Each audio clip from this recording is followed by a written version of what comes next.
તો વડોદરાના વાડી વિસ્તારમાં જર્જરિત મકાન ધરાશય થયું. મકાન ધરાશય થતા 2 મહિલાઓનો બચાવ. ફાયર કર્મીઓએ મહિલાઓનું કર્યું રેસ્ક્યુ. જર્જરિત મકાનના માલિકો આનાકાની કરતા પોલીસ અને કોર્પોરેશનની મદદ લેવી પડી હતી. ફરી એકવાર વરસાદને કારણે ફાયર કર્મીઓ દોડતા થયા છે. મહિલાનું રેસ્ક્યુ કરી તેને બહાર કઢાઈ છે. મહત્વનું છે કે વડોદરાના વાડી વિસ્તારમાં જર્જરિત મકાન ધરાશય થયું. મકાન ધરાશય થતા 2 મહિલાનો બચાવ થયો છે. ફાયર કર્મીઓએ મહિલાઓનું રેસ્ક્યુ કર્યું. જર્જરિત મકાનના માલિકો આનાકાની કરતા પોલીસ અને કોર્પોરેશનની મદદ લેવી પડી.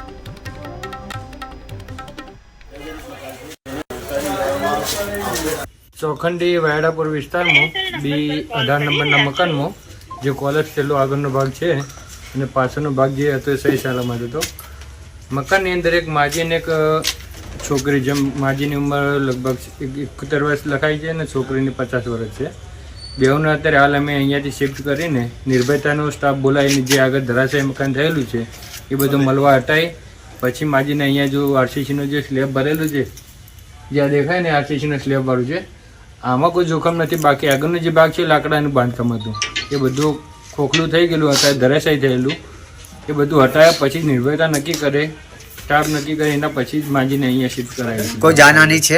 કોઈ જાનહાની છે નહીં અત્યારે. કોઈ ઇજાગ્રસ્ત? કોઈ જ ઇજાગ્રસ્ત નથી. શું નામ તમારું? Jasmine Patel, Gajrawadi fire station sub office.